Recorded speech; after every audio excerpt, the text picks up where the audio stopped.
नाथ साथ रही पंथू, नाथ साथ रही पंथू दिखाई, हरि दिन चारि चरण सेवकाई। राजा गुहक प्रभू रामजी गंगा नदी पार केल्यानंतर जेव्हा निघाले तेव्हा राजा गुहक बहुत दिल से प्रार्थना कर रहा था कि प्रभु हम आपके साथ रहेंगे, आपके साथ रह के हम सेवा करेंगे, हम आपके लिए हर दिन कुटी बनाएंगे, आप रहेंगे। आप 14 साल चल रहे हैं तो आपके साथ हम भी चलेंगे, तुमच्या सोबत मी पण येणार, मी तुमची सेवा करणार आणि ही सेवा मला करण्याची संधी तुम्ही मला उपलब्ध करून द्या, ही माझी तुम्हाला प्रार्थना आहे। पाय सोडत नव्हता, राजा गुहक होता, कारण राजा गुहकाला प्रभू राम कोण आहे याचं महत्व कळलं होतं। हे बघा, आपल्याला जोपर्यंत एखाद्या वस्तूचं किंवा गोष्टीचं महत्व आणि महात्म्य कळत नाही ना, तोपर्यंत आपण जे काही करतो त्याची फलश्रुती होत नाही, त्याला फळ मिळत नाही। जो भी कुछ करना है उनके पीछे कोई ज्ञान होना चाहिए, और ज्ञान देने वाले ऐसे आत्मगुरु, आध्यात्मिक गुरु जब ये हमें प्राप्त होते, वही हमारा सद्भाग्य होता है, वही हमारा सद्भाग्य होता है। मैं कल वर्षों बोला, पानी पीना छान के और गुरु करना पहचान के।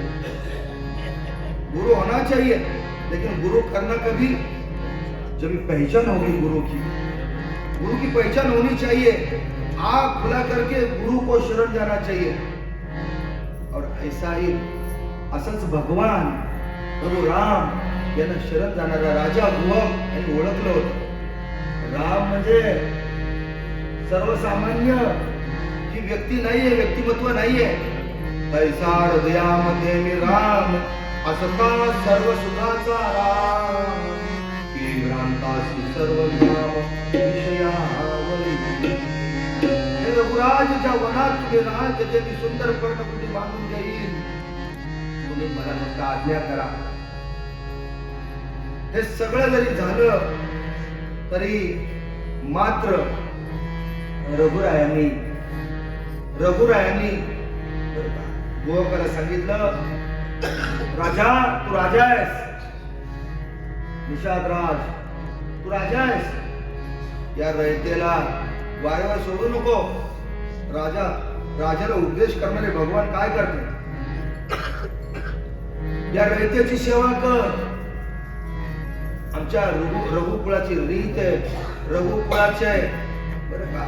माझे वडील राजा दशरथ यांनी काय दिलेलं आहे, वचन दिलेलं आहे कैकेयीला, 14 वर्ष वनवास कुणाला, मला आहे, माझ्या सोबत तुम्हाला नाही, आणि म्हणून वनवास जर जाणार तर मीच जाणार।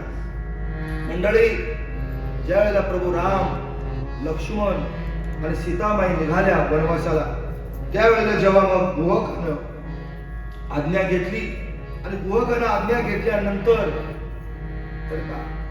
प्रभू रामरायांनी सांगितलं, तुझ्या रयतेची तू सेवा कर। आणि पुढे गेल्यानंतर भरद्वाज मुनींचा आश्रम लागला, त्या आश्रमामध्ये भरद्वाज मुनींचं दर्शन झालं। भरद्वाज मुनींच्या आश्रमामध्ये एक दिवस मुक्काम झाला, आणि भरद्वाज मुनींचं मार्गदर्शन घेऊन बरं का, भरद्वाज मुनींचे 4 शिष्य सोबत बरं का, आणि नंतर मग महर्षी वाल्मिकी ऋषींच्या आश्रमापाशी आले। श्री रामचंद्र प्रभू महर्षी वाल्मिकांना शरण गेले, महर्षी वाल्मिकांनी सुद्धा त्यांना मार्गदर्शन केलं, आणि प्रभूंनी विचारलं की एखादी चांगली जागा आम्हाला पुढच्या मुक्कामासाठी आपण सुचवावी। महर्षी वाल्मिक हसले, स्मित केलं प्रभूला, आणि जागा बरं का, जेथे देखे तेथे हरी तुझीच पावले, त्रिभुवन संचलये माई, हरी नाही कुठं. आणि हरीला आपण जागा दाखवायची. हरी येथे रे, हरी येथे रे, हरी येथे रे, हरी येथे रे.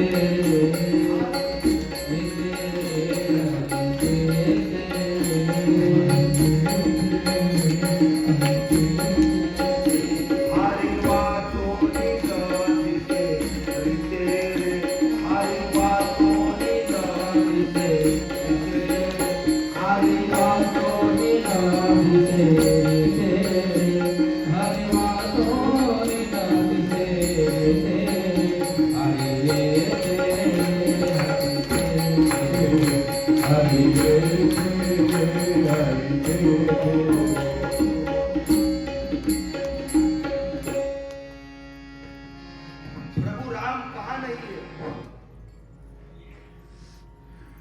जेव्हा भक्त प्रल्हाद राम राम नारायण नारायण नारायण नारायण म्हणत होता,